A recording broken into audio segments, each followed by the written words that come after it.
First of all ଗୋଟେ ହାତୀଟା ଗୋଟେ ଗାଧେଇ ପାଧେଇ ସକାଳୁ ଯାଉଥିଲା ରାସ୍ତାରେ, ଦେନ୍ କଣ ହେଲା ନା ଗୋଟେ ସେଇପଟେ ଗୋଟେ ଘୁଷୁରିରେ ପୁରା କାଦୁଅ ପଙ୍କ ହେଇକି ଯେମିତି ଘୁଷୁରି ପାଖରୁ ଯାହା ଜାଣିଥିବେ ଦେନ୍ ସେ ଆସିଲା। ତ ହାତୀ କଣ କଲା ଯେହେତୁ ଗାଧେଇ ପାଧେଇକି ସକାଳୁ ଯାଉଥିଲା ସେ ଘୁଷୁରିକୁ ଦେଖିକି ଟିକେ ସାଇଡ୍ ଦେଇଦେଲା। ସାଇଡ୍ ଦେଲା ଯେହେତୁ ଘୁଷୁରି ଦିଆରେ ସେ କହିବ ମୁଁ ସାଇଡ୍ ଦେବିନି ଇଏ କହିବ ମୁଁ ସାଇଡ୍ ଦେବିନି, ତ ଡକା ହେଇକି ଗଲେ ତ ଅବଭିୟସଲି କାଦୁଅ ଲାଗିବ କାହା ଦିହରେ, ହାତୀ ଦିହରେ।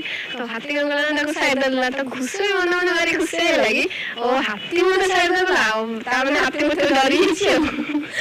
ଦେନ୍ କଣ ହେଲା ନା ଘୁଷୁରି ଯାଇ ଚାରିଆଡେ କଥା ସମସ୍ତଙ୍କୁ କହିଲା କି ମତେ ଆଜି ହାତୀ ସାଇଡ୍ ଦେଇଦେଇଛି, ଜାଣିଛ ନା ହାତୀ ପୁରା ମତେ ସାଇଡ୍ ଦେଲା, ମାନେ ମତେ ଡରିଗଲା ହାତୀ। ତ ସବୁଆଡେ ସେଟା ଭାଇରାଲ ହେଇଗଲା ତାଙ୍କ ଯେମିତି ସମାଜରେ କି ଘୁଷୁରିକୁ ଆଜି ହାତୀ ଦେଇଦେଲା ସାଇଡ୍।